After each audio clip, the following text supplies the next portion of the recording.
গণমাধ্যম তোষামোদী করুক সেটা আমরা চাই না, এমন মন্তব্য করেছেন স্থানীয় সরকার মন্ত্রী ও বিএনপির মহাসচিব মির্জা ফখরুল ইসলাম আলমগীর।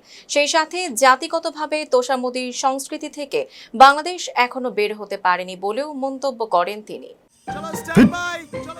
লাইফে কোনো কিছুর গ্যারান্টি নাই, তাই ইন্স্যুরেন্স করুন সিটি ব্যাংকে, কারণ ইন্স্যুরেন্স করলে সিটিতে সুরক্ষা পাবেন নিশ্চিন্তে।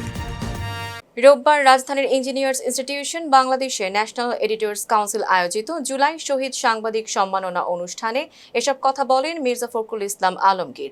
তিনি বলেন, গণমাধ্যমের কাজ সত্য তুলে ধরা, তোষামোদী নয়। জাতিগতভাবে তোষামোদীর সংস্কৃতি থেকে বেরিয়ে আসতে না পারা নিয়ে উদ্বেগ প্রকাশ করেন তিনি।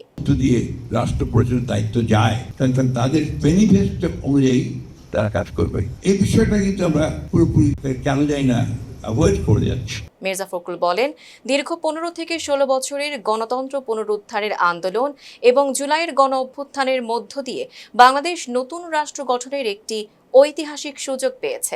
এই সুযোগকে কাজে লাগিয়ে রাষ্ট্র সংস্কার এগিয়ে নিতে হবে। তিনি আরো বলেন, তত্ত্বাবধায়ক সরকার ব্যবস্থা বাতিলের পর দেশে একদলীয় শাসনের পথ তৈরি হয়েছিল এবং গণতান্ত্রিক প্রতিষ্ঠানগুলো ক্ষতিগ্রস্ত হয়েছে।